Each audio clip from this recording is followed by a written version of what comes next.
Welcome back to the Holosky podcast. We are your hosts. I'm Steven. And Kyle. And today we are diving into the fourth and final part of the Hellfire Farm. If you haven't listened to the first three, definitely go back and do so you can catch up with what's been going on with the Rich family and the things that they have been going through. But before we do that, we got to get through the business. So check us out at all social medias: Facebook, Instagram, YouTube, Twitter, TikTok, Reddit, Discord. Search up the Holosky podcast. Come and be part of the Holocult. You know the drill. If you have a paranormal encounter that you'd like for us to feature on our listener experience show that drops on Thursdays, Kyle's got some deets for you. You can write your story out, shoot it over the email, which is going to be holoskypodcast@gmail.com. You can call or text the holophone, which is going to be 618-556-0837. You can also reach out to us on our socials or record yourself and shoot it over to the email. Any way that you want to do this, have at it. We also have a P.O. box you can shoot things to, which is going to be P.O. Box 145, Field, Illinois, 62031. Yes. If you can't write all that down, check the show notes. It's in the show notes. If you'd like to support the show, there's plenty of ways you can do it. We have a Patreon. You can go sign up for extra curriculars, extra content, and I don't know, maybe extracurriculars. It depends on how you listen, I guess.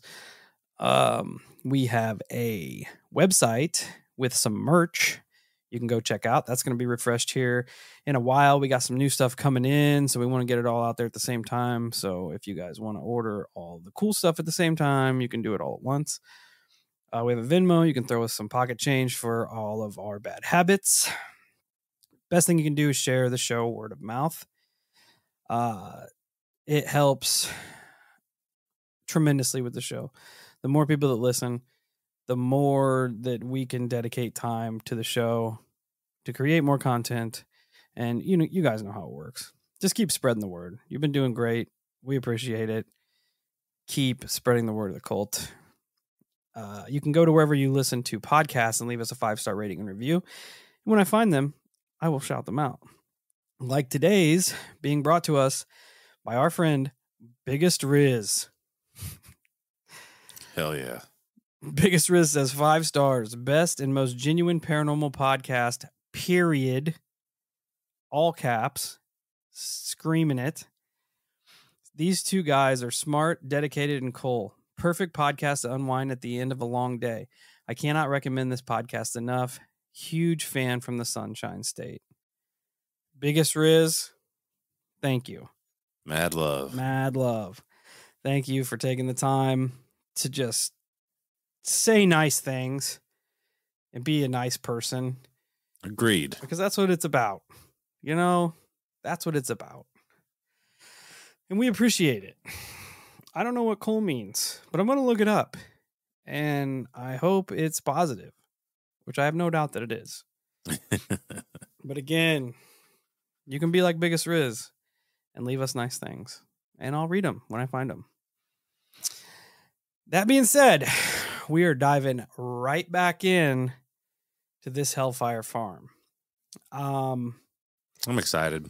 So we left off with the pendant that was found in Liz's mother's living room that no one could account for, had the weird Egyptian symbols on it. Bill touched it, got electrocuted essentially by some other force, smashed it with a hammer.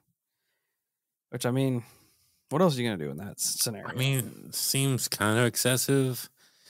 Bill's, at the same time, he's had a lot of shit going on. That's true. So I mean, justifiably so.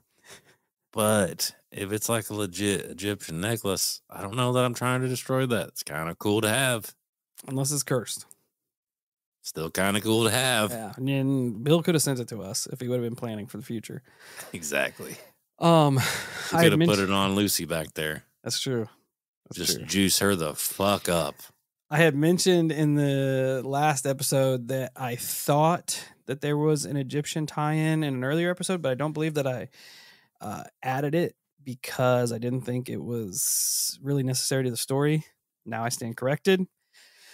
So I went back, looked it up, and found out the Egyptian kind of tie-in. So at the very beginning, when Bill and Liz first got together, Bill had booked a trip to Egypt for him, Liz, and Lawrence. Kind of a vacation and a bonding trip for the new family. Lawrence had always wanted to go to Egypt. It was one of his lifelong dreams to see the pyramids. And Bill thought it would help with some of the stress and transition from the divorce into a new family. One of the first locations Lawrence wanted to visit, of course, was the Great Pyramid of Cheops, or Khufu, or the Great Pyramid of Giza. This is the biggest pyramid. Bill purchased a walking tour that led deep into the actual pyramid itself, as he wanted him to get the full experience, because Lawrence will probably never get the opportunity to go back. Liz was the first to enter the burial chamber, which you had to go down this long, dark series of corridors to get there. She stood by herself in the dark of the room when all of a sudden her eyes started focusing on these tiny lights that were all around her. She described them as being like lasers shooting from the walls. There weren't any lights in there with that capability in the chamber, so she had no way to explain it. She thought maybe it was the darkness playing on her eyes, but she wasn't sure. As Bill and Lawrence entered the room, she asked them if they could see the lights as well, but they could not. But Bill did mention that he immediately felt uneasy. He said, "I don't know what's wrong, but I can feel something." Immediately after that, they felt as if there was some presence in the room with them. The terror of this unseen presence built to the point that they felt that their lives were in danger. So they turned and ran through the corridors of the pyramid and didn't stop until they got out. So pretty substantial. Again, I could go into the lore and experiences surround the pyramids, but I feel like that could be a whole show in itself. We know there's talk about ancient aliens and advanced technology, unknown power sources. There's been reported hauntings there, paranormal investigations, the whole nine. That is for another show. But it does tie in to this because of the pendant that was found. Bill also noted that this was the first paranormal experience that they had as a family. So it started in the pyramid, if it's tied to, not in Helfanog. And at this point, they were living with Liz's mother-in-law. Again, this is a common theme. Shit goes sideways. Liz's mother-in-law, the saint that she is, takes them all in, says, "Hey, you can come live here," but not forever. So by June of 1990, drag this Egyptian ass her spirit with you everywhere you go. Yeah. If that's true, I feel like that's got to be exceptionally shitty, right? I don't know why. I just feel like a pissed Egyptian curse / god comes with a lot of severity. Oh, he comes back. The Egyptian dude? He makes his presence known. Okay. He makes I'm awaiting this. In the house. Okay. So by June of 1991, Liz's mom's like, "Hey, times are kind of rough. You can't stay here anymore," which is understandable. It's not Brendan Fraser, is it? Yes. Does he show up in the house? Okay. And The Rock. Good. So when they returned to the home, it was almost as if having been empty made the house worse. Bill stated that all the grass in the garden had turned yellow and dead. Bill had left one of the windows cracked open so the cat could get inside out of the weather. When he went in, the cat wasn't the only thing that made its way in there. A bunch of birds did too, and they had gotten into the home and died, which is probably an ominous sign. Well, that's definitely par of the course, though, because I'm going to tell you right now, I can have my garage door open, the back garage door open, and birds will get stuck in my garage and eventually die. Yeah. Because they cannot figure out how to fly out the same way they fucking came in. Because they're not real. That may have something to do with it. There's no power lines for them to recharge themselves. I love it. I hope that's true, because that would explain why they're exceptionally dumb. It makes me so mad when they do that. Yeah. That's but also, what the fuck did you expect leaving a window open, man? I don't know if there's more to it. Like, maybe he's like, "Hey, maybe if I leave these windows open, all these fucked up entities will also leave." I don't think that's how that works. No, me either. And like I said, what did you expect? You left a window open with no screen in it. Full of dead Of birds. course, there's going to be a bunch of stuff that gets in your It's house. probably better than being full of dead people. Yeah. That'd be hard to explain away. That would be a difficult task. Look at the bright side, Bill. Dead birds are easier to explain away than dead people. I guess you can always say it could be worse. It could be worse.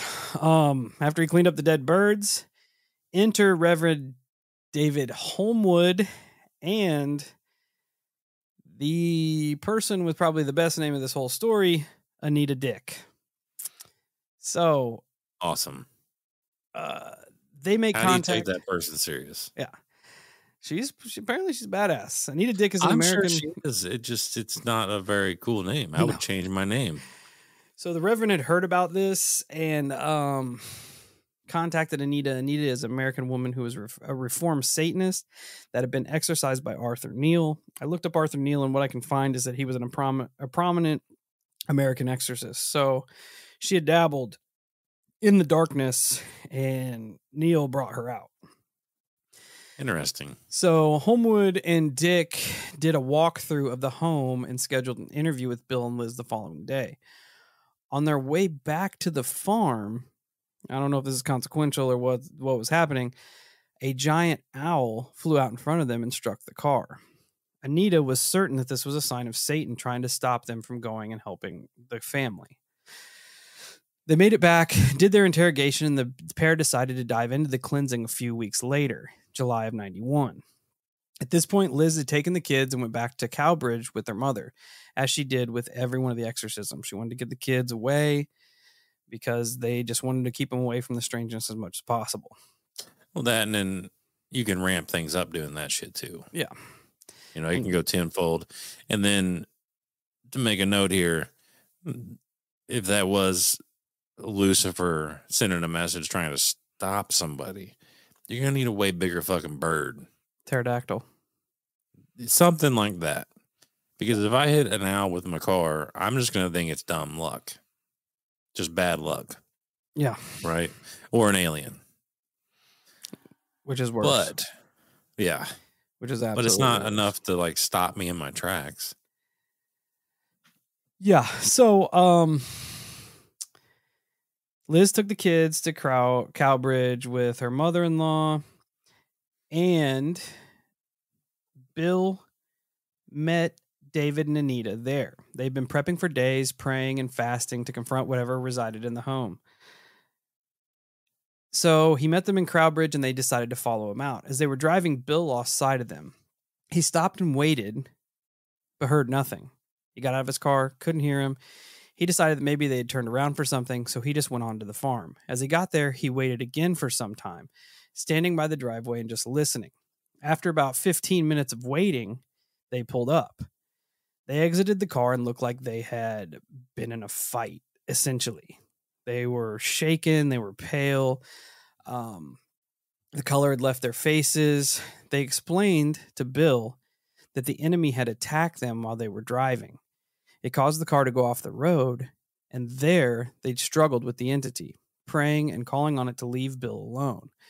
Bill asked them to tell them what else had happened, but they simply smiled and said that it was over. The enemy was gone, and there was nothing more for them to do.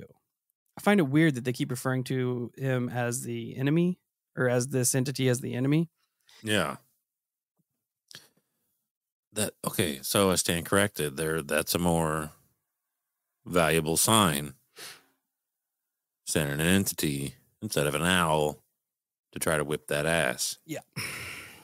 But according to them, they smoked it. It's done. It's over with. Yes. Obviously, Bill is skeptical, but he noted that as he opened the gate to the house, as it had done so many times before, it once again felt like the fear and the terror had been lifted and everything was calm. David and Anita made it clear to Bill that it was necessary to remove the home of all evil influences or anything that might attract, quote, an evil presence. As they moved through Bill's... Please tell me they list things. Oh, yeah. Okay. Oh, yeah. Because sometimes when you deal with this type of shit, that's what people will tell you. They'll just use that phrase, and then I can just see it now. Somebody tells me this and I'm like, okay, that's great. That's fantastic. Thank you so much. And then that's the end of the conversation. And then as I'm going inside and they're driving away, I go, wait a minute. What the fuck am I supposed to take out of my house? Not specific at all. Yeah, I don't know what to do now. But they go in and they want to remove anything that might attract an evil presence. As they move throughout the home, the first thing that they saw was one of Bill's paintings. It was one that he had just finished but was very proud of. The centerpiece of the painting was a surreal eye surrounded by a triangle. David insisted that this could be a beacon that may further bring evil into the home, and then it had to go. Bill was clearly distraught at the thought of his labor of love being removed from his studio, but he was at that point where he was so just defeated that he just carried the car to the painting. In an interview, David said he noted the symbolism of the all-seeing eye, linked it to Freemasonry. The symbols can attract things, this, that, and the other. But that was just the tip of the iceberg. They systematically went through all of David and Liz's possessions. More of Bill's paintings went. Some antique brass incense burners that he had acquired in his travels. A life-size papier-mâché figure of a man. Like, he had some weird shit. Like, I have weird shit, but Bill had some weird shit. He had a small collection of books that he had acquired over the years. David and Anita took 54 of these books. Some on ancient Spanish, some on Buddhism, some on the occult and paranormal. Books on ley lines, and one book specifically titled Satanic Rites of the High Priests. What? Yeah. Why the fuck would he have that? He said he used it as reference material. Looking into the paranormal. Okay, so like prior... So I assume that he got this book after the experiences started then. I don't know. He said he acquired them over the years. See, I don't know, man. That just makes, like, for me, there's my red flag. If it sounds like he's dabbling in some weird shit. That's where I'm at. But I mean, like, if you look at my bookshelf, it's got weird shit on it. But you have an explanation for it. It's reference material. Yeah. That's true. But we also, like, you don't have a fucking ancient Egyptians manifesting in your house and throwing shit everywhere and all types of just asinine situations happening, which would obviously suggest you're not reading occult magic to make my painting career take off. Yeah. Yeah. Yeah. Yeah. If you all of a sudden get really good at painting, I might be a little bit worried. I need to try it. You probably should. Just don't sell your soul for it. Other things that were taken were a bunch of crystals that Bill had collected through his travels as well. They were all gone. When he asked what was going to happen to them, David straight up told him, he's like, we're burning them. You can burn crystals? Well, he smashes them with a hammer. Oh, okay. But everything else is burnt. Paintings, gone. As the Riches returned to the home, they didn't feel that the evil that had normally been there was there, but they did feel like something wasn't right. But David, being the OG that he was, he remained on call. So anytime something odd happened, they called him. And they prayed with the family. Then it would die off again, as it always does. Well, that's cool. And then it would come back, and they'd call him, and he was being pretty cool. They also looked into some alternative history in the farm, like some folklore and stuff, which there were supposedly some unsolved murders that happened there. There were people that were wrongly accused of murders that were executed that were tied to the farm. Mrs. Holcomb, which is the mother of the man who previously owned the farm, she lived there. There was a tale that toward the end of her life, she encountered something so evil at the farm that she requested that not only the vicar of the local church, but the entire choir come and cleanse the home. other people that lived there during the time that were still alive and interviewed said that they remembered the whole congregation moving toward Hellfire Farm, singing hymns on their way up there to essentially cleanse the house, because they said Miss Holcomb said they needed that many people to counteract the evil that was in the home. Dude, I don't even know what to do right now. Bro, it sucks. Like, there's just so much going on at this location. It gets worse. Of course it does. I mean, why wouldn't it? I got to give it to Chadbourne. Like, he put his time in on this book again. Mark Chadbourne, testimony, read it. He interviews all these people. Excellent read. Excellent read. Like, I was plowing through it. I got it on my Kindle, actually. I don't have a Kindle. It's on my computer. Just slamming through it. It's good. And I love, like, he'll tell the accounts of the case, and then he interviewed the people as he was writing the book. He interviewed Mr. Holcomb, the old woman's son who lived there. He said he didn't recall his mother ever saying there was anything paranormal, but the lines could have got crossed throughout the time where she lived there, he lived there, and now they live there. Well, at least he's honest. Yeah. You know, and the writer is honest for putting that in there. Yeah, he does cover his bases quite a bit. From here, Chadbourne moves into the history of ley lines and dowsers. So again, just like the pyramids, I'm not going to go into a lesson on ley lines here. That could be their whole episode to itself. But as a little synopsis, there's this series of crisscrossing lines that cross the planet. It's said that these lines have particularly powerful energies tied to them. Some think that they may be radioactive. We know that many ancient megalithic sites are built on these supposed lines. They've been attributed to a ton of paranormal phenomenon, haunted sites laying on them, UFO sighting, orbs, odds lights, missing people, like anything paranormal have been attributed to these ley lines. Even in ancient folklore, it's said that the dead used to walk these lines to get to the afterlife. Chadbourne, that's a crazy thought. Yeah. Like a crazy picture that you have in your head. When he put that in there, that was what Chadbourne put, that in ancient folklores, the dead would walk these lines. I'm like, oh shit. He does go on to mention there's no specific proof that these lines produce any type of energy, but it is noted that people living on them have a higher rate of mental and physical illness like cancer and epilepsy. They go on to state that some of these lines are called black streams, which are way more negative than the other ley lines. They bring in negative. I just want to look into ley lines. Oh, dude, it gets deep.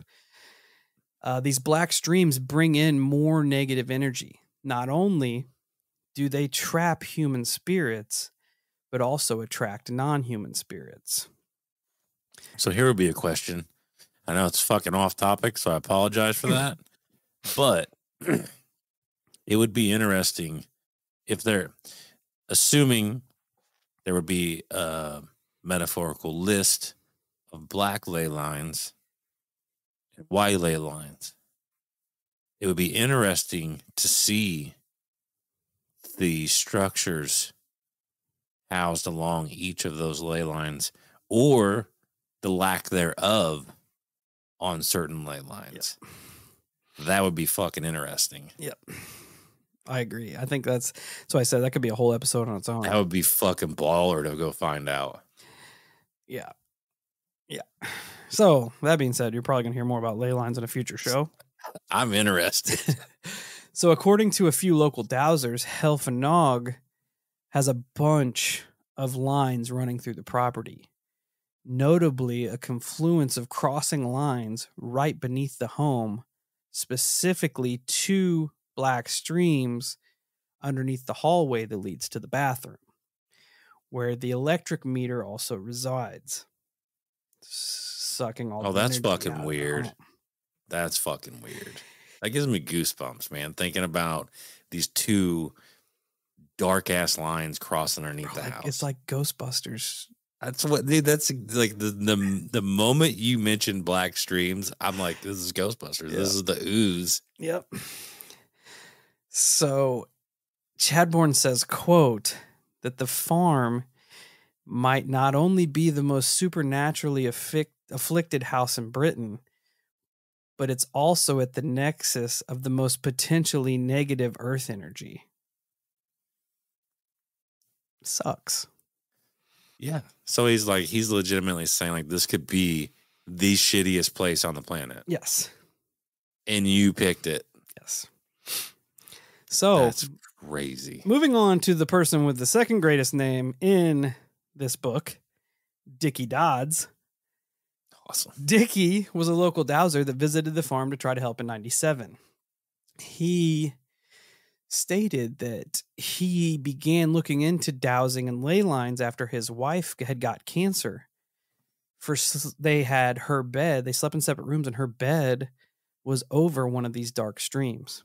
She had gotten cancer from supposedly sleeping over this dark stream. They sold the house. The next woman that moved in kept the same bedroom, also developed cancer. That's weird. Weird. So yeah, it's either something in the house on the property, or it's the actual side effects of these streams, of the possible radiation that comes with these black crazy streams. He went out, and his main method, there's tons of ways that people believe that you can alter these streams. They have one thing called a radiator or something, where it's supposed to alter the flow of radiation from these streams. Some people drive giant metal rods into their property that is supposed to split these up and change the path that they follow. Oh, that's not terrifying. Let's just fucking spiderweb dark streams all over the planet. Yeah, just like, I'm not dealing with it. I'm going to send it to my neighbor. Yeah. Like, fucking be responsible with your dark stream there, bud. Dickie's main source of altering the black streams is crystals. He said he set some under his wife's bed and she started to get better. He went to the farm and he set up a perimeter around the farm, a 600-meter circle around the entire farm. He used 62 specific crystals that he put around the farm, with the center being where the confluence of those lines crossed in the bathroom. He went on to note that the crystals are small. He said he didn't know if it worked or not because an animal could essentially move one of the crystals and knock it out of balance. But he did bring up a point that I was like, that's pretty interesting. He states that a lot of megalithic structures, like the huge stones, contain quartz. These quartz crystals are on all these ley lines. Essentially, either altering the ley lines or keeping something in or keeping something out.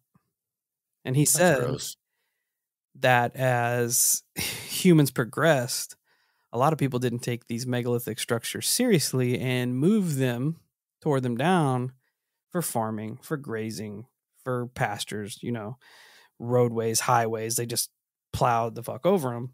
Yeah. And he thinks that this could possibly alter whatever that the ancients have put in place to keep these ley lines at bay. That's weird. Because when you're talking about ley lines, I instantly wanted to know when they were created / founded or you know what I mean, like the origins of ley lines, like where did that come from? Where did that concept come from? Yeah. Why did that concept present itself? And that on itself makes you wonder if ancient people had knowledge of the lines and built the megalithic structures on the lines, because you can line them up like with the pyramids and with Stonehenge. It's crazy. It's crazy. Or did people make the lines in line with the structures after the structures were built? You know what I mean? Like fit this narrative. That's true. But that's still like the significance of that is still crazy, because the fact that, because I guarantee right now with the technology that we have, and understand, you and me, we could not build a pyramid in the United States and then you build one over wherever, BFE in China, and those two be perfectly in sync with each other. That's true. There's no possible way you and me can do that. I ain't building a fucking pyramid. That's too much That's work. what I'm saying. That's what I'm saying. We couldn't build sandcastles. No. We couldn't put them in a straight line on a beach 100 yards apart. We're doing our best to build a podcast. That's what I'm saying. And that doesn't require numbers. But coming back to not the present time, but the present time when this was going on, whatever Anita and David did seemed to lull the farm back into its dormancy, as it always does. This time it was for quite a while, from July of 91 to spring of 93. They didn't feel the evil or terror, but just still that things weren't quite right. But the terror was gone. It is worth noting that Anita was throwing out some all sorts of shit. She said that Liz was a conductor of evil, and she was responsible for pulling souls from hell to the farm, and that Bill was essentially like the air traffic controller bringing in the souls from hell. So that being said, Bill's a little skeptical at all this stuff. Like, he is a man at his wit's end, but he's still skeptical when people start throwing this stuff at him. Like, hey, I'm going to be honest.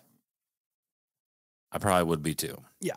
If somebody was talking about my old lady like that, bro, Kyle, your old lady, she's actually dragging souls from hell. She's the conductor of Hell's Symphony. Yeah. Sorry about you. And you're kind of like the beacon that gets they get shot right at you. I'd be like, what drugs are you on?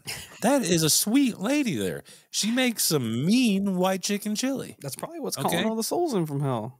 That now you want to use that her cooking is what's dragging her. Okay, I can. There's no defense against that. That's what I'm saying. I get behind that because it's good. I just like. It's good enough to drag souls out of hell, then I married a good one. Some fire chili. Again, Bill didn't necessarily buy into it, but it was to the point where he wanted to note it in his interview that this is what some of the stuff that they were throwing out there. Okay, so 93. I did want to mention, I know I didn't write this down, but at this point, Lawrence had moved back in with his mother, moved out of the home. He went to school, dropped out, but got a job working at a hotel as a bag boy. But after he moved out, his whole demeanor turned 100%. Like, he was better. Did a 180. No kidding. Infinitely better. It even got to the point where when his dad went to visit, he thanked his dad. He's like, you saved my life getting me out of that house. Damn, that's heavy. Because how old was he at the time when he got kicked out when he left? Probably 15 or 16 in high school. Say he was young. Yeah. So, man, think about the mental state you got to be in. That when you're that young, you have the capacity to look at your dad and be like, "Yo, you like saved my life, man, by getting me out of that place." Yeah. Yeah. That's deep, it's man. It's a testament to what he was going through. Like, yeah, for sure. That's what I mean. Like, it's crazy. So in the spring of 93, again, the evil was gone, but the house was not what it should be. Still kind of weird, heaviness. Then one evening, it returned. Bill would regularly see things out of the corner of his eye, but for the most part, during this downtime, he would see them and they would just disappear. He'd see it. He'd be like, okay, whatever. Turn to look, it'd be gone. This one particular evening, from the hallway emerged a beautiful woman in white. Weird. She was tall and slender with her hands pressed together in a prayer position. A long white gown hung over her entire body. Her lips were full, her eyes were large and dark. Bill said she was absolutely breathtaking. He said the mood of the room changed as she moved through it. It was electric and charged. Whatever this entity was wanted him to follow. It made its way through the kitchen, not even acknowledging Bill as it moved into the living room. Just moved on its way. Something kept telling Bill to follow her. He argued with himself in his own mind and finally refused to succumb. And he stated like it was hard not to follow her. Like she was enticing. They called Dave right off the rip. As soon as he told Liz about it, they're like, let's call Dave and see what happens. Dave said that this is the spirit of seduction, trying to tempt Bill in an act of splitting him and Liz up. David said, who knows what would have happened if Bill had decided to follow the lady in white. At this point, Bill, I did think it was weird that we got another lady in white here. Hands in prayer position. Light and love. Weird. Weird. Bill is finishing his masterpiece now. I told you it was a still beating heart he'd started with. Yeah. From there, he painted all of these like tears falling from the sky, and there were these huge tendrils coming out of the heart. And this is another one of those paintings where he just kind of let it take over. Like it was painting. And there was an image of a man painted into the left side of this painting, and the tendrils were just wrapping around and like choking the life out of this man. Bill said when he finished the painting and put his brushes down, he looked at it and it was almost like he'd seen it for the first time. Like, how did this happen? And he said, and I couldn't help but think that the man that the life was getting choked out of was myself. It's what the farm was doing to me. The family began having weird dreams. First, Bill and Liz both shared a similar dream where they finally purchased a new home. They packed the kids up for one last leave from Hellfire. They get in their car. They're driving. The brooding house is just disappearing into the background. They drive for what they say is hours, interstates, to just keep driving, where when they pull up to this new house, it is the Hellfire farm. Every time. They both have this dream, and they have it on reoccurring occasions. Like it's letting them know that they cannot escape from this thing. That's terrifying. It sucks. That is terrifying. Bill starts having dreams of his own. Bill began dreaming of a beaked figure, half man, half bird, like the Egyptian god Horus. The figure is immobile, stands like a statue. But Bill had a feeling in the dreams that this entity was alive and was watching him. He started to have this dream night after night for almost a month. Then in July of 93, it would change. Bill was standing in the kitchen doing the dishes, looking out the window, kind of the same Liz was when she started to see the dark entities in the woods. When he closed his eyes to breathe in the summer evening air, the image of the bird-headed entity immediately filled his mind. It was so shocking that Bill immediately opened his eyes, and it was like a bomb had went off. The darkness and the fear was back, and it was with a vengeance. He said it was like something had wrapped around his chest and was just tightening this fear. He turned to leave to go get Liz to pray and probably call David. He said as he turned, there this thing was. The bird-headed entity was standing in the corner just watching him like a statue. He said it was observing him on some level, but he felt like it was from some plane that he couldn't understand. Like it was watching him, but it was watching every version of him that it could possibly be out there. He said it was the strangest thing that he'd ever felt. He also said it felt almost as if it was mocking him and threatening him at the same time. Like, I am going to do this forever and you cannot do anything about it. He rushed up to the bedroom to ask Liz to pray with him. Pray the prayers of strength that David had showed them. And as soon as they started, the entity appeared in the doorway. Liz also sees it. This giant Egyptian godlike Horus bird-headed falcon figure. The prayer didn't seem to do anything until Bill said, in the name of Jesus. He didn't even finish it, and the entity was gone. They said the fear remained, the terror remained, but the entity disappeared. So Bill did what he was told to do and immediately calls David. They prayed together on the phone. As they were praying, the figure appeared once again in the corner of the kitchen, standing like a statue with its arms at its side. David, as Bill is describing it to David, he says, I can see it too. The fear and terror ramps up in Bill's kitchen. Like he said, he was so scared that he was shaking. It's almost like this thing wanted him to leave the phone, go away from the phone line. David begins praying and calling on the name of Jesus. Bill states that this entity is now laughing at you as he called on the name of Jesus. As the prayer grew more powerful, Bill noticed what he thought was water dripping down onto the figure's head and shoulders. Bill tells David this, and David says, no, quote, it's not water. I've put the blood of Christ on it. The figure didn't flinch, but it did start to shrink when the droplets hit it. When they stopped praying, the figure grew again, this time larger than before, over 8 feet tall, and it had its arms folded in defiance. The phone line cracked as David prayed harder. He stated that he condemned the figure for the death of Christ, and he would put a wall of fire around it. And at this very moment, a huge circle of fire surrounded the entity. It startled David, but he said he didn't feel any of the heat, but he could see the fire. As it burned out, the entity disappeared. Interesting fact here.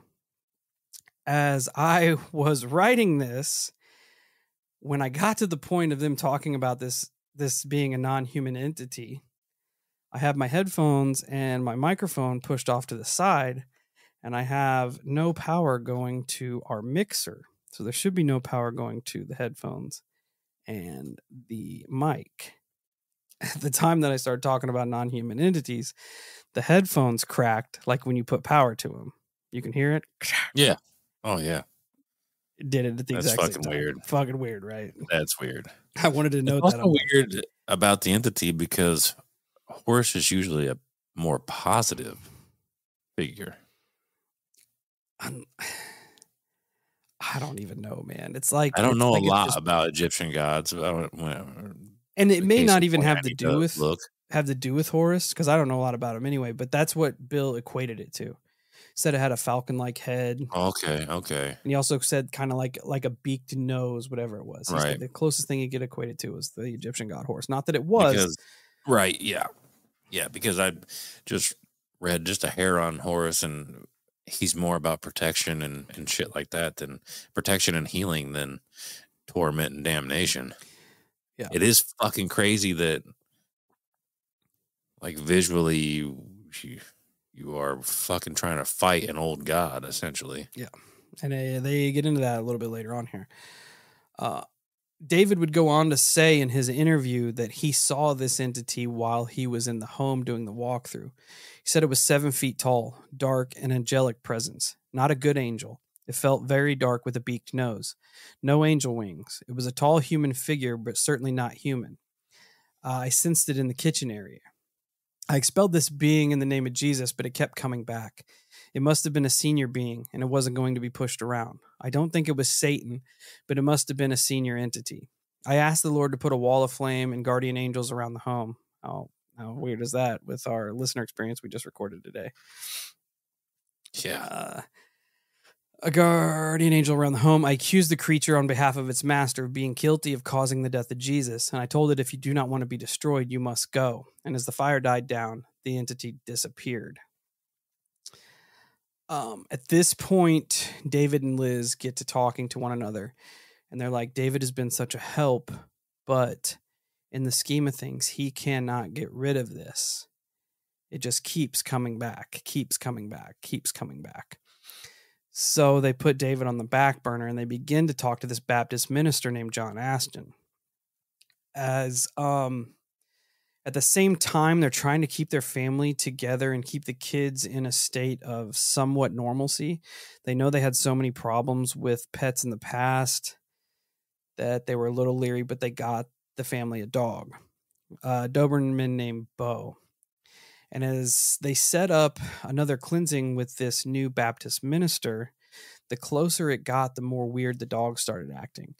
It would growl and bark at the area outside of the bathroom in the hallway. And that intensified the closer it grew toward the exorcism date or the cleansing date, to the point to where eventually this Doberman, Dobermans are pretty good-sized dogs, right? Yeah. It would just whimper and cry whenever it would look over there. It got to the point to where it would do nothing but just lay in front of the fireplace. It would just curl up, cry, and lay in front of the fireplace. So the Baptist minister, John, comes in and decides to start with the cleansing. Again, Liz does what she always does, takes the kids to her mother's house, and they get started. Well, this time Liz decided to come back. She didn't want she didn't want Bill to have to deal with it by himself. Well, as she got there, he takes both Bill and Liz in the kitchen and asks if they believe that Jesus is their Lord and Savior. They both answer yes. He's there with two other Baptist ministers, and they immediately sense something in Liz and take her into a separate room where they're talking to her and questioning her. And again, they ask her if Jesus is her Lord and Savior. And when she says yes, all of a sudden this voice comes out of her. Bill's interview, he said, it's like nothing I've ever heard. He's like, he said, it made my blood freeze. He said, it sounded like this deep man's voice coming out of my wife, my tiny wife over here. It said, no, nothing to do with me. And that immediately sent them off into possibly Liz also having some sort of maybe so Anita was right from this home. Anita may have been onto something. Yeah. So they do an act of communion and confession, which it kind of like, not confession. They do an act of communion. They drink wine, break bread. And I know exorcism is I think it's a predominantly Catholic thing. I believe so. Yes. Yes. That's why when other religions do it, it doesn't have the same effect. Like you read in other exorcism cases of Baptist, Methodist, all these people calling in on their Catholic friends to help out with these exorcisms because it's so deeply rooted in Catholicism. After they do this, again, everything goes back to normal for a while. Then it sparks back up. This is where we bring in Eddie Burks. Eddie Burks is a known clairvoyant and spiritualist. He had been on other big cases in the UK. He was known as the Ghostbuster in UK. And someone reached out to him to see if he would come and help out with the Hellfire Farm. Let me think who the person it was. Oh, the person's name was McDonald. Bill had put out another newspaper article about his electric bill, which had never fell off. It was so consistent that they kind of used that as a gauge as to whether or not these cleansings would work, right? They'd get the house cleansed and the electricity bill wouldn't go down. So he's like, something's still here sucking this power out. So they talked to Eddie Burks, and this McDonald, he's an artist and a writer who saw Bill's article in the paper, decided to reach out, and his wife was a documentary maker. He wanted to film Eddie Burke's exorcism of the home. So Bill's like, hold on, I have to think about this. This uproots my family, and that's a pretty big decision that I have to make. That being said, trigger warning, this gets a little dark. Ruh-roh. Bill's depression's kicking in. It's getting horrible. He's sitting at the table. The kids are going crazy. He's thinking about his job failing. His family is in turmoil. He doesn't have the money to pay the bills. And as he's sitting there, he sees this butcher's knife sitting on the table. And he's like, man, I've told Liz time and time and time again, keep it picked up. We've got little kids in here. It's like, she must have just slipped her mind, but it's so aggravating. He said when he picked up the knife, there was a voice that said, telling me how nice it would feel going through the skin of my wrist. So he pushes that off. He's like, no, like, I know what you're trying to do. No. Voice kicks back in and it's like, just think about it. He's like, it's the end of all your issues, the end of your problems. Everything is done if you just do this. So Bill's like, fuck no. Puts the knife in the drawer, slams the drawer shut, turns around to go sit back down. As he sits down, he looks on the edge of the table There's the knife back. That's weird. That sucks. Yeah. So he knocks the knife off the table as Liz is walking in. He's like, please put that away. He's like, get that away from me right now. So I thought that was a little tidbit that was, now it's trying to get Bill to like off himself. Yes. The full end. Enter Eddie Burks. Eddie Burks is a well-known Ghostbuster, as the tabloids talk about him. He is a retired scientist with the civil service. He had a psychic experience as a child that always kind of kept the paranormal in his periphery. But being a scientist, he was very adamant about keeping the sciences first and the paranormal second. In 1970, he saw his wife, Margaret. She appeared to him after she had died of a heart attack. Later, he also made contact with his brother Ernest and his son Michael after they had passed. So he realized that he had a special gift, right? So he decided to turn professional and use this to help people. Burks would start this by going into a trance and letting whatever power was there sort of communicate to and through him, essentially shutting down his 5 senses and focusing on the senses that we do not use. Upon going over the Riches case, Burke stated, I was suddenly aware of information that was given to me. It was guidance. It said there is much confusion in this situation and must be approached with caution. Suspend judgment until as much as possible has been expressed in the psychic sense. Some of it is rather dark, but we will help you with this and give you the needed protection. There, as suggested, are many layers of influence, including early Celtic, which has some unpleasant overtones. Approach the homes circumspectly. Start by appraising the garden. We will lead you. So keep your sensitivity sharp. There will be of much interest in this. That is all. As he gets ready to go to the home, he calls on a friend of his that had helped in past exorcism and cleansings, a Captain Ferguson Cunningham. As they're driving to the home, and another interesting parallel to our listener experience, it's dropping Thursday, one of Burke's spirit guide, a North American Indian, sat with him, said he was sent to him for extra protection because this is going to be a very dangerous situation that Burke is putting himself into. It should also be noted that Burke is the first non-religious, I use religious in like he's not a Christian, he's not a Catholic, he's not any of that. He is just a clairvoyant and a spiritualist. And a lot of people tried to get the Riches to not work with him. They said, no, you need someone of the cloth. You need someone of Christian faith to help remove this entity. But Bill's like, I've tried everything else. He's like, all the people that I've tried and failed have been of religious background, and it has not helped us. So the first thing they did was walk the perimeter of the property, and Burke said he was laying a barrier of light around the property. Then he walked the perimeter of the home, also encircling that with light, essentially creating a big sphere with a little sphere inside of it. Burke said there's a concentration of energy here, and it's not benign. The home is filled with light. I'm aware of the figure of Christ. I'm getting these words, and there will be nowhere left for them to go, and there will be nowhere left for them to go. So they shall lose fold and fall away, and the light shall prevail. Praise be to God. I need to note that when Bill was in his depression, he was so over painting that he went to his masterpiece and just started painting over it. He said he was so pissed off and so angry that like he wanted to get all painting out of his system, and he just started throwing colors on this thing and blacks and grays and reds and just kept painting and painting just furiously for 30 minutes. And at the end, when he stopped, what he looked at was everything about his masterpiece, the heart and everything had been covered over with these dark colors, but in the middle was this giant white cross. Keep that in mind. He called that testimony, which is where the name of the book came from.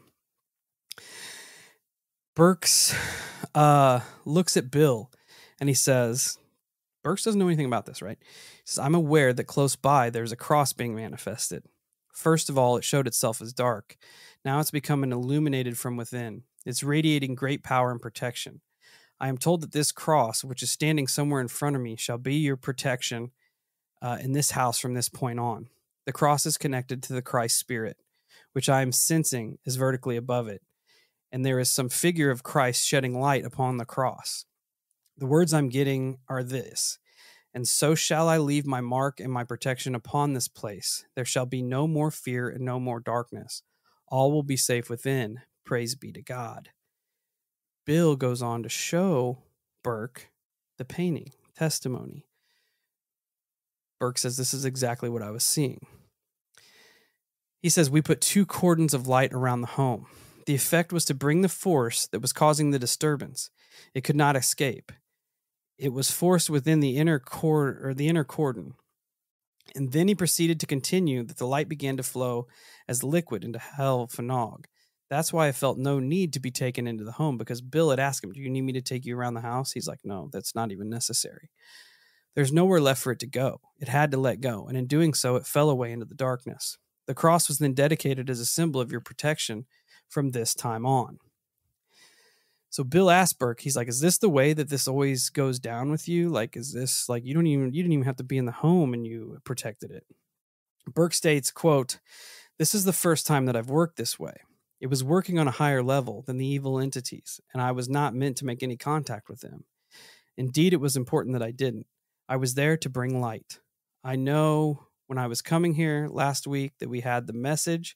I was told I would be shown what to do, so I didn't plan anything. It was important that I didn't, because it isn't coming from one's own personality. One should act like a servant, really. He smiled. I think if I were you, I should, as far as possible, try to put the whole thing out of your mind. Try not to dwell on it and turn your back on everything that has happened and face forward to the light.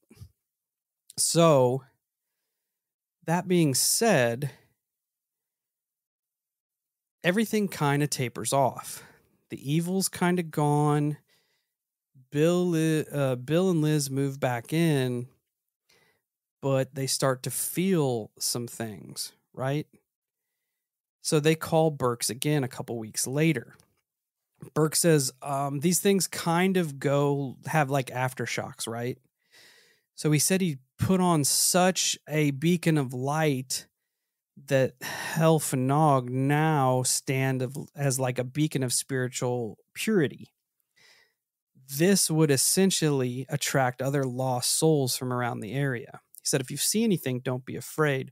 They're simply trying to find their way to where they have to go. And this became a common thing over the next few weeks.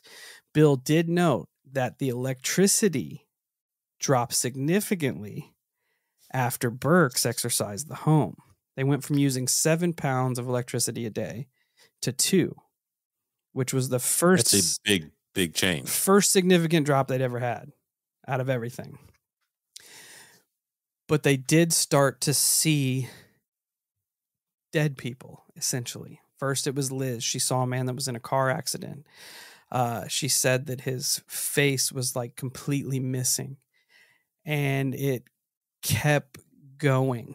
They saw all sorts of apparitions. There was an old lady, an old man, several children, middle-aged men, women, all of them just walking aimlessly, essentially congregating at the garden. This became kind of overwhelming. Also, it's almost like it was a point of negativity for them because they kept seeing all this stuff, and eventually the electricity bill started to climb back up. Fuck. So they call on Burke's again. So in June of 95, he comes back, this time with some backup. A person named Ralph Noyes, Maurice Gross, and Montague Keene are 3 members of the Society for Physical Research, a London-based organization with a long history of investigation into the paranormal. Liz took the children away again, and they decided to go in all together. Burks kept saying that as he went in, he was trying to identify what this entity was. He kept saying that I'm not picking up any personality at the moment. I can't pick up any personality. That kind of leads credence to this is something bigger than what they were thinking. Says, he quotes, "I think a sense of urgency arises from prompting perhaps at another level, that something has to be done about this thing. I think this thing, this creature, elemental, or whatever it is, I shall get a clearer picture a little bit later. It's got to be rendered inoperative, dissolved, dispersed. And that is probably the right term. So I'm going to ask for help in this procedure. It's probably angelic. It may be human spiritual, but the nature of the help, whatever responds, I'll do my best to follow it." He goes on to say, "I'm getting some sense now about what we're dealing with. It's very ancient. It preceded events about which we know. It even preceded the black magic rituals which took place in the middle of the last century. There's a quality here that's very primitive, sacrificial. It's been aroused and resuscitated by events. It needs to be resuscitated because it needs to be dispersed. It's been laying dormant for several thousands of years. I suspect, but I don't know for sure, that it's Celtic, a ritualistic sacrifice." His voice, it goes on to say that he is getting visibly tired, right? Like he's under some sort of exertion. He states it may be necessary to get a clearer idea of its origin. I think we have to know what we're dealing with a little more closely. As Burks is sitting there, Bill, under his mouth or under his breath, just says, "Jesus, protect us."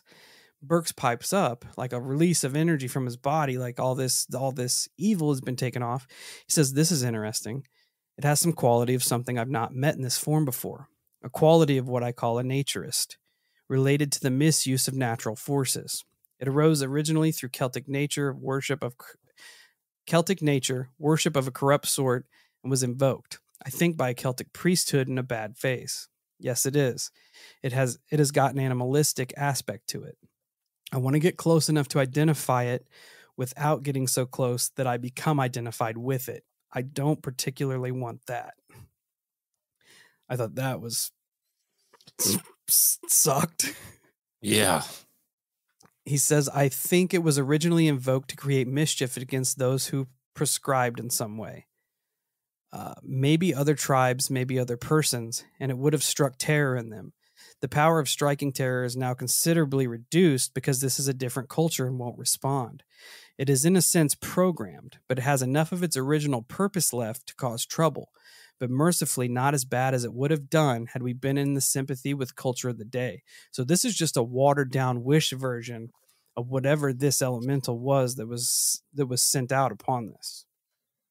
That's fucking crazy. He goes on to state it's pre-Christian. It does not respond to Christian methods, but I think it must be dealt with by the exercise of a particular aspect of love and light synonymous with it. So that hit me like, if something is pre-Christian,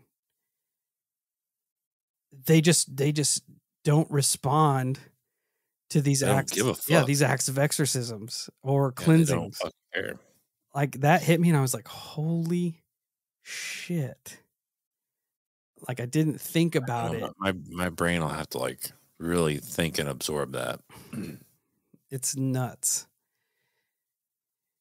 As he's going through, he's trying to break this thing down by era, and he gets to a point to where he says we can now bring ourselves forward in time to the Christian era and invoke the love of Christ and power of angelic kingdom to eradicate all of its traces.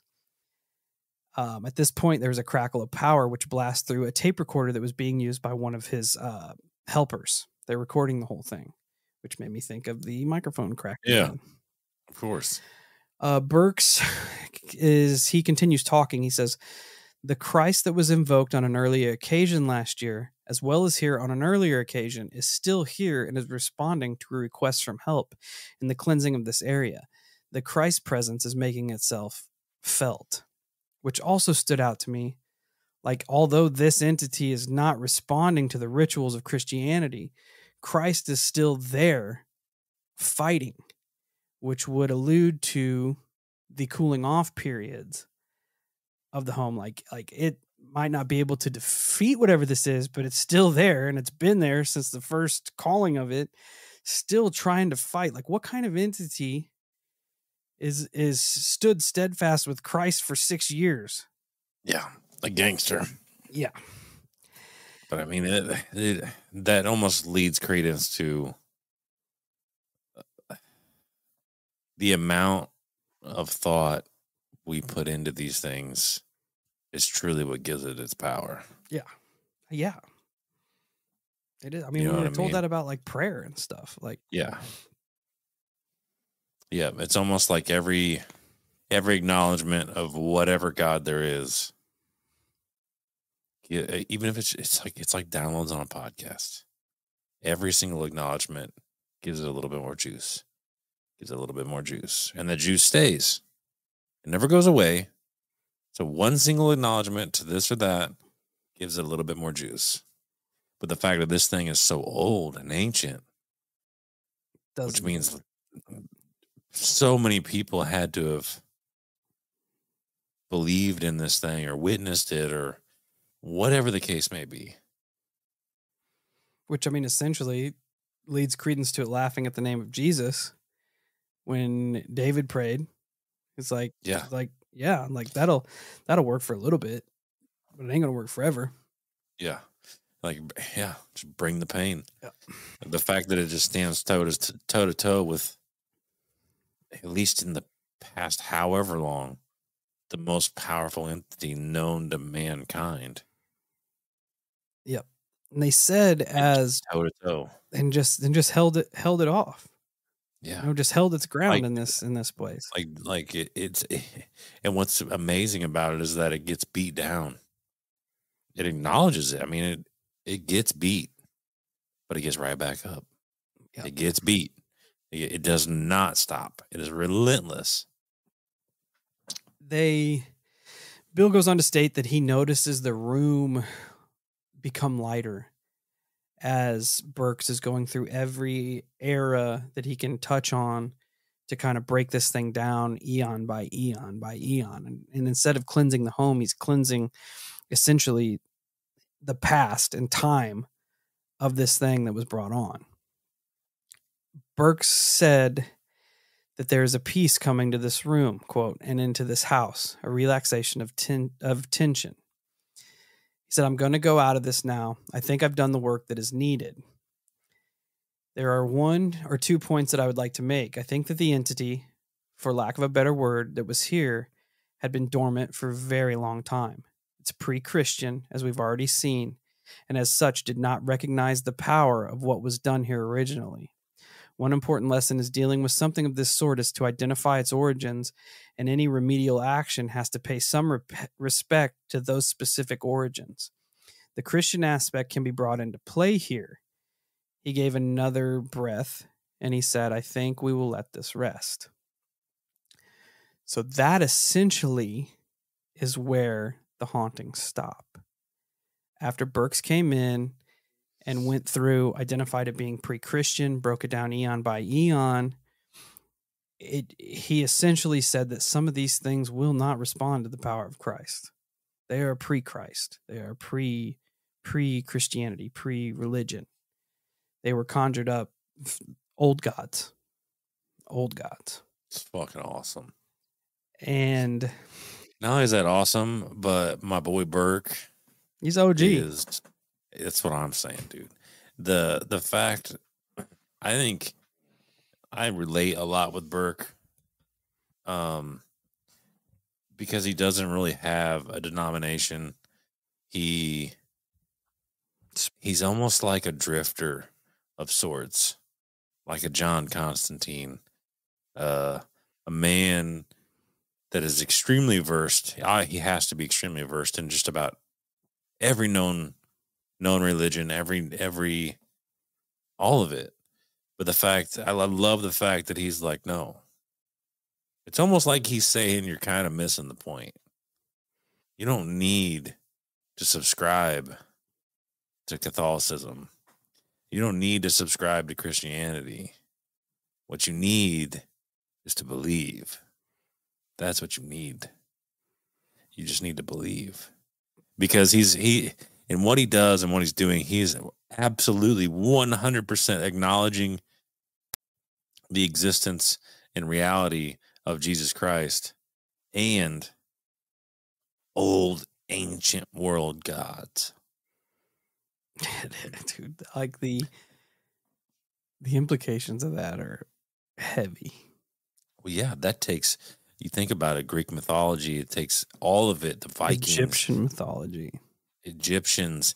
You have, like, me, when we were at the conference there in Ohio, me and Justin and Lance from AI were talking about how a lot of people have this false sense of security that good will always overcome evil. Almost like Jesus and God are so powerful that they always annihilate the evil in the world. And I'm like, I think that's a gross underestimate. You know, you're underestimating the dark forces at play because they're fucking gangsters too, right? You hear of cases where it doesn't pan out the way you think it's going to pan out. You know, they like this thing here. This thing, according to Burke, it doesn't even fucking hear. It doesn't even know what Jesus is. yeah. When it was conjured up, there was no Jesus. There was no Christianity. Exactly. It was before then. And the fact that he goes on to state that this is just a mere fraction of what this thing was capable of to the people that subscribed to that specific era of time, this thing was fucked. A god. Yeah. Straight up God. Yes. It kind of gives me imagine goosebumps thinking about it. Fuck yeah, dude.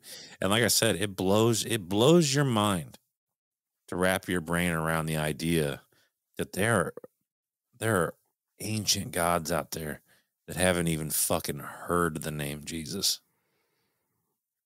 Yeah. You throw that name at it and it goes, huh? Yeah, which I mean, Jesus kind who? of, it's almost like when you think about it, the first time Bill mentioned it, it disappeared. Like God came in there swinging this fucking right hook and hit it. And then the next time, old boy just laughed at it. Yeah. Like that's what you got. That's what you got. It's fucking crazy, dude. But to wrap it up, that was the end of any of the paranormal experiences that was going on at the house. Bill, awesome. Liz, and the kids did decide to move. You can't blame them because afterwards everything started to pick up. The pets did better. The kids were more well behaved. Bill's art, interestingly, did start to pick up, but it was never to the point to where it was prior to the exorcism. Almost like maybe he did have some dark shit going on in there. Yeah. But it was enough to make some money and get them a new place to live. I did go on. They had a little afterword in the book. They did not remain together. Bill and Liz did get divorced, and Bill passed away a few years ago, 10 or 15 years ago. But that is the end of the Hellfire Farm. Again, Mark Chadbourne. The book is Testimony. You can get it on Kindle. It's fucking awesome. Read it. Like the interviews with the people that he touched base with is awesome. Definitely worth checking out. It's not very long. It's about 220 pages, easy to get through. But yeah, I never thought in all the time we were dealing with all this weird shit about, and I don't know why, entities predating Christianity and Jesus. Because in Christianity and Catholicism and all of the New Age religions, that wasn't a reality. Yeah. The reality is that God created all of it. And has been there forever and is always. Exactly. Which you could still argue it. You could find ways to argue that fact, that even though God created it all, there will be entities out there that never heard of it.